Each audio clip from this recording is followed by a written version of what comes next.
Kiranya damai sejahtera Allah yang melampaui segala akal, itulah juga yang memelihara hati dan pikiran saudara sekalian di dalam Kristus Yesus Tuhan kita. Amin. Shalom. Shalom. Shalom. Dan sebelah situ aja biar nampak nanti. Enggak apa-apa, situ aja. Iya, saudara yang dikasihi Tuhan, Bapak Ibu, guru sekalian dan juga anak-anak kami, siswa dan siswi SMP ya, SMP, SMA. Tunjuk tangan dulu yang kelas 3 SMP di sini yang mau diberangkatkan hari ini. Kelas 3 SMP. Ini kan sekali ibarat pemberangkatan ya, untuk yang mau ujian. Kelas 3 SMP. Oh, kelas 3 SMA. Oh iya. Ya lah, terima kasih. Saudara-saudara yang dikasihi Tuhan, dalam ibadah pemberangkatan sekaligus mempersiapkan anak-anak kami untuk menghadapi yang disebut dengan ujian. Tapi sebelumnya dulu ada baiknya, karena ada ungkapan mengatakan tak kenal maka tak sayang. Walau sebenarnya saya paham, walaupun sebenarnya nggak kenal sama Amang, pasti kalian sayang ya sama Amang kan? Nah, tapi supaya memperdalam sayangnya kan begitu ya, ya kan? Iya Amang, nama saya Pendeta David Martabe Huta Barat, sarjana teologi, melayani sebagai pendeta resort di GKPI Resort Tiga Lingga. Jadi kalau kalian pernah melewati kantor pos, nah, sampingnya itulah. Nah, disitulah kami tinggal di rumah dinas. Kebetulan salah satu guru kalian ada di sini, Nang Borusi Galingging, adalah jemaat kita di sana. Baiklah, demikianlah dulu perkenalan singkat. Ada udah pengen diperdalam. Kalau kami masih lajang ya, iya, belum berumah tangga, doakanlah secepatnya. Bukan begitu saja. Iya. Kedugu datang yang muna, amin. Siswa. Firman Tuhan bagi kita di pagi hari ini kami ambil dari Filipi 4 ayat 6. Filipi 4 pasal 4 ayat 6, demikian firman Tuhan kami bacakan untuk kita. Janganlah hendaknya kamu khawatir tentang apapun juga, tetapi nyatakanlah dalam segala hal keinginanmu kepada Allah dalam doa dan permohonan dengan ucapan syukur. Sekali lagi kami bacakan, janganlah hendaknya kamu khawatir tentang apapun juga, tetapi nyatakanlah dalam segala hal keinginanmu kepada Allah dalam doa dan permohonan dengan ucapan syukur. Demikian pembacaannya. Saudara yang dikasihi oleh Tuhan, salah satu pernyataan berbunyi seperti ini. Khawatir itu manusiawi. Ya. Khawatir itu manusiawi, namun seseorang yang hidup dalam kekhawatiran itu bukti bahwa kita tidak manusianya Allah, begitu. Khawatir itu tadi manusiawi, tapi seseorang yang hidup dalam kekhawatiran itu bukti bahwa kita tidak manusianya Allah. Sehingga dalam wujud memanusiakan inilah sebenarnya Kristus datang ke dunia. Kebetulan kita ingin merayakan yang kita sebut dengan Paskah ya. Nah, Yesus datang dalam momen Paskah. Sebenarnya tujuannya hanya satu, menaklukkan kekhawatiran dalam wujud memanusiakan manusia. Lah, kenapa manusia ini perlu dimanusiakan? Karena suatu keyakinan yang diberikan oleh Allah atas dasar penciptaan itu telah hilang. Manusia bukan lagi wujud yang dikatakan dalam gambar imago Dei, rupa Allah. Citra manusia telah rusak sebagai orang yang dekat dengan Tuhan, Adam dan Hawa itu. Lalu kemudian Kristus datang memulihkan kepercayaan itu agar manusia kembali lagi dekat, imanen. Lapatanna imanen, dekat. Artinya adalah near of God. Ada kedekatan lagi, ada trust lagi di sana.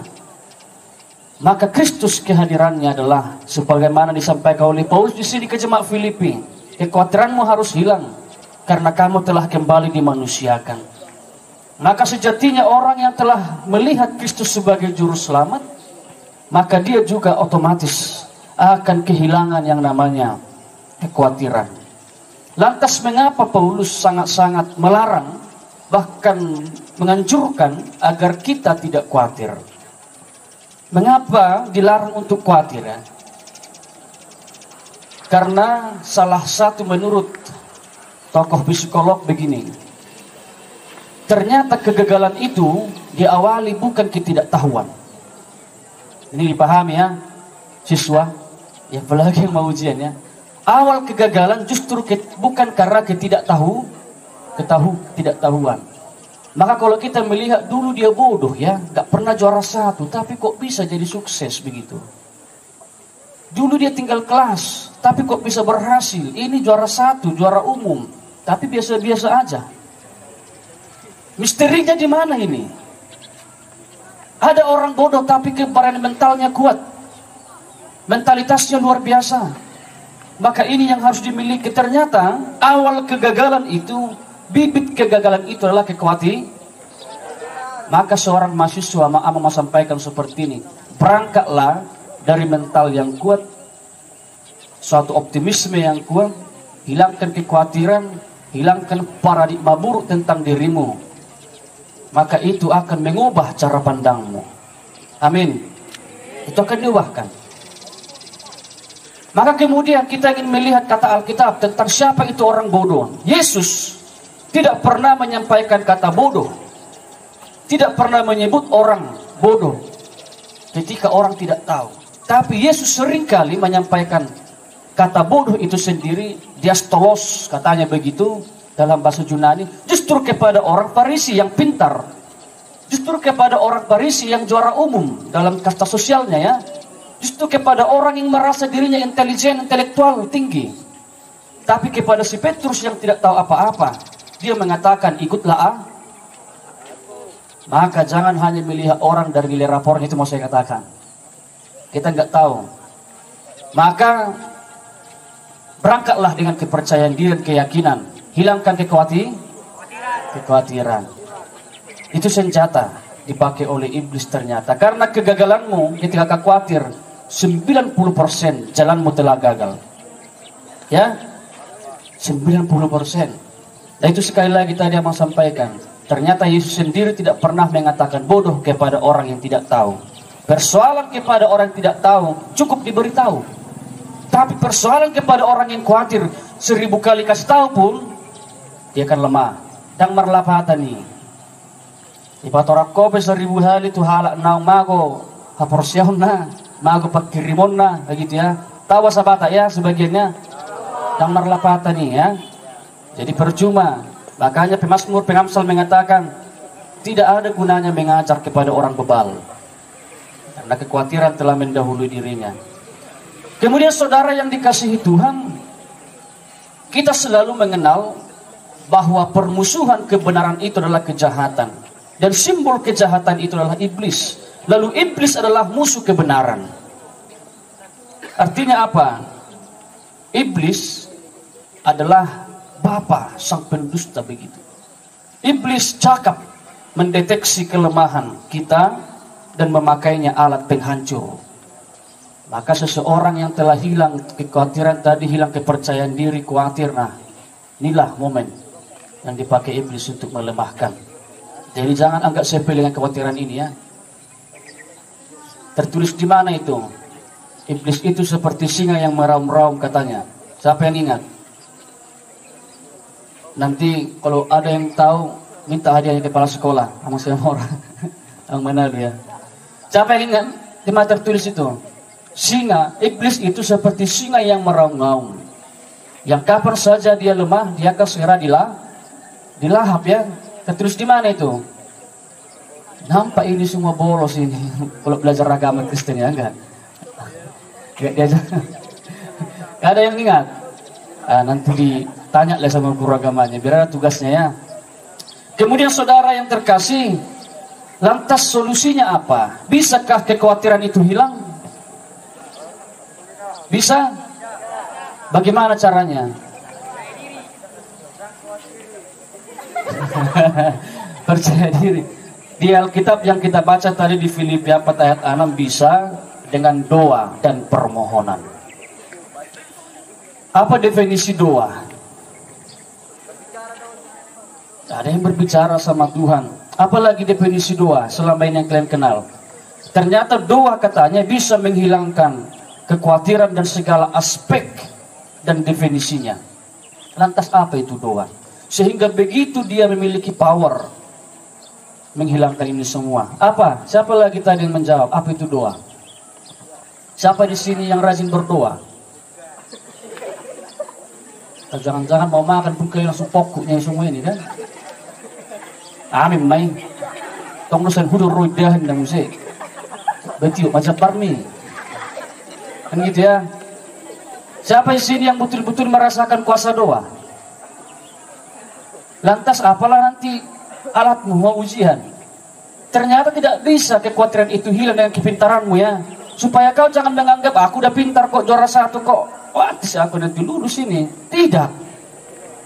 Supaya kalian jangan merasa udah tryout kami beberapa kali. Aku selalu kok dapat nilai tertinggi begitu. Tidak itu. Ternyata solusi daripada Alkitab menawarkan kekhawatiran itu hanya hilang dengan doa dan permohonan.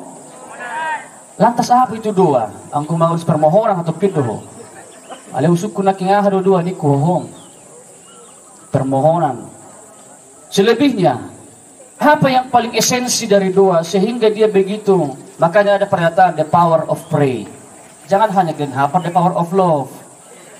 Ya, kalian pula cinta-cintaan aja masih SMP. Hanya kekuatan cinta aja kalian hafal.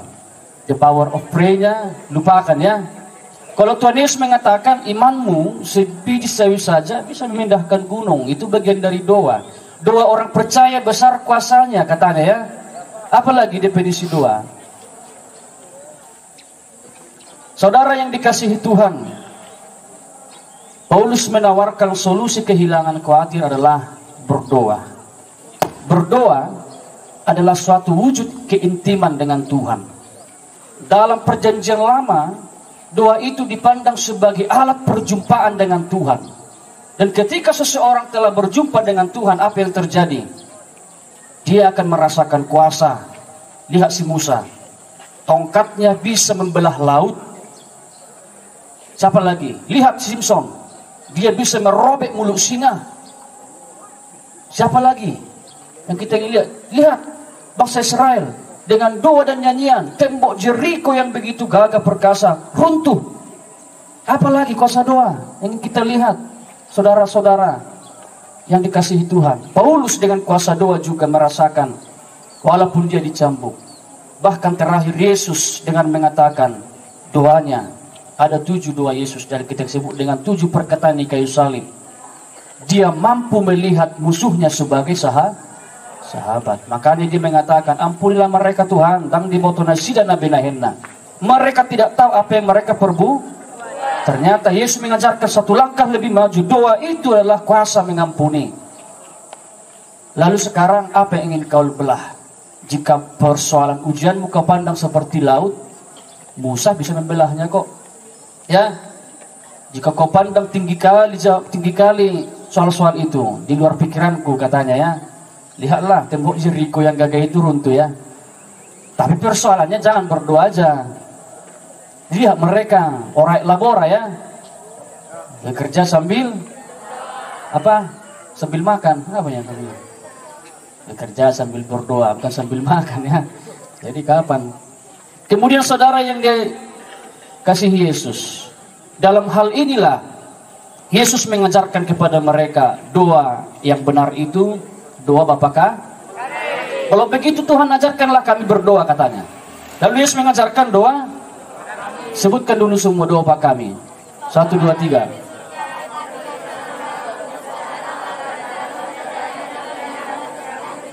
Serentaklah dulu, serentak. Ya, nampaknya semangat memang kalian pagi-pagi. Apalagi kena matahari kan makin keluar apanya ya semangatnya ya. Semangat yang berdarah-darah namanya ini karena panas. Ayo, Bapa kami yang di surga, dua-dua ya.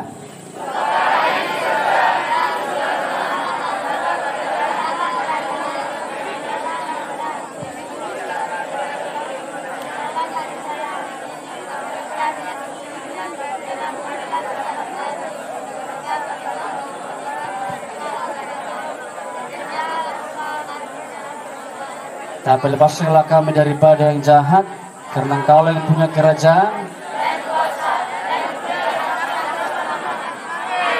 Iya.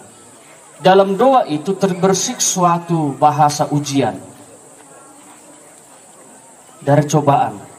Kebetulan kalau dalam terjemahan bahasa Inggris kira-kira begini disebutkan, don't lead us into temptation, but deliver us from evil. Janganlah bawa kami ke dalam pencobaan. Cobaan di sana disebut dengan temptation, bukan try. Apa artinya? Dari istilah itu kita ingin belajar. Kalau try itu ibarat kalian mencoba-coba kawan kalian hanya untuk mengejek, begitu ya. Tapi kalau temptation itu suatu ujian kualitas hidup. Bahwa ternyata Allah juga menghendaki suatu ujian. Nah begitu juga kalian. Yang akan kalian lalui ini bukan try. Maka guru kalian di sini, pemerintah juga bukan hanya menguji-uji kalian saja, mempermalukan. Tapi kita menyebut ini suatu kualitas hidup, temptation ya. Artinya apa? Disinilah tahapan kamu dievaluasi. Maka kualitas ujian akan kau lalui nanti, ini bukan hanya syarat kelulusan. Jadi pahami itu ya. Bukan hanya syarat kelulusan literatur yang di pemerintahan agar kamu bisa menjenjang lebih tinggi, bukan.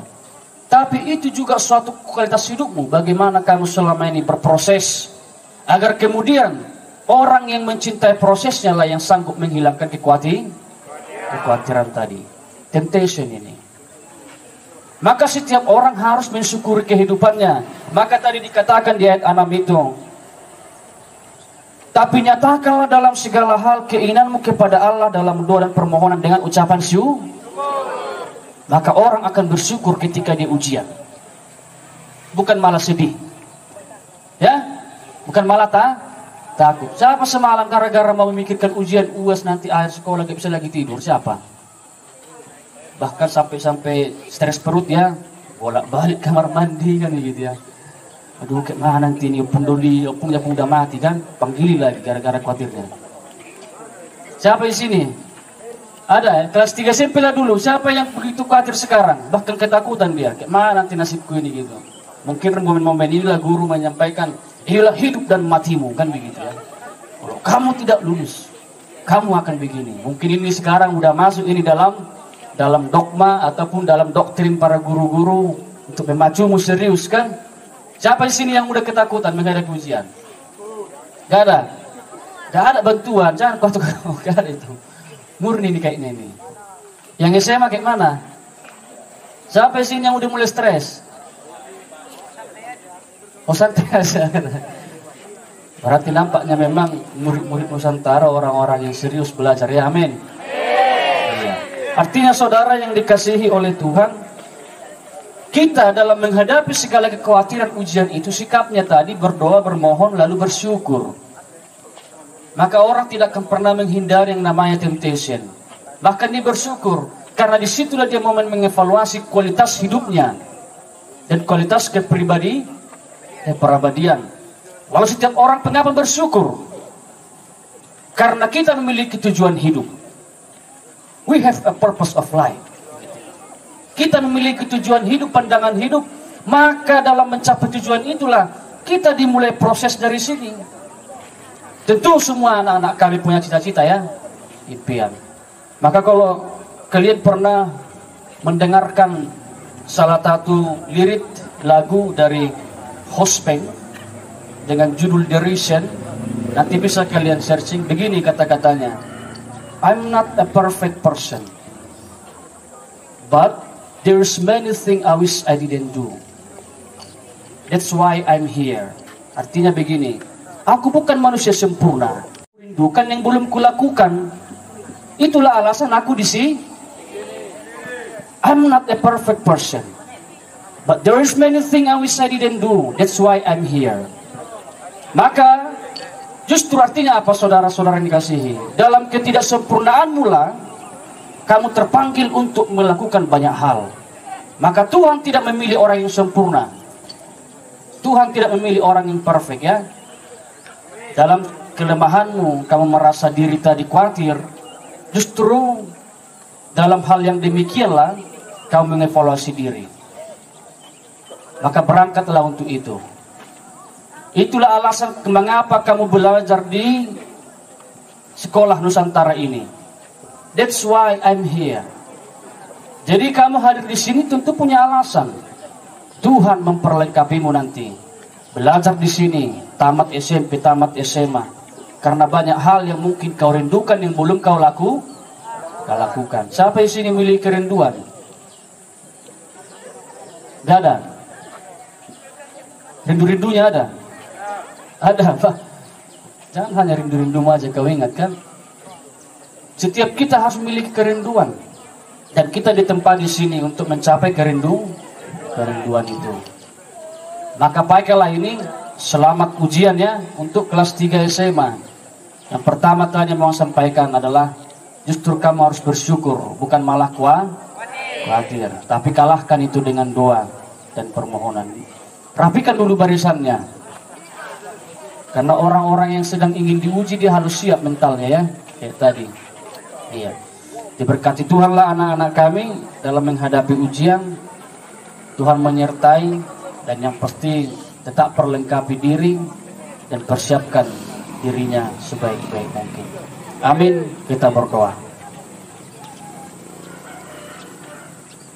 Kami sujud di hadapan Tuhan dan bersyukur di pagi hari ini berkat matahari yang indah menerangi hidup kami. Sebagai awal yang baik kami ingin memulai aktivitas. Tuhanlah yang menuntun derap langkah kami sehingga kami beroleh anugerah dan kasih karunia lewat sukacita kesehatan yang berlimpah di pagi ini. Memuji Tuhan dengan nyanyian, memuji Tuhan dengan segala ucapan syukur dan doa, bahkan memuliakan Tuhan lewat perenungan firman. Seluruh anak-anakmu di sini, seluruh Bapak Ibu yang juga turut ambil bagian sebagai tenaga pengajar, yang membekali mereka dalam mempersiapkan diri mereka menjadi seorang siswa yang baik.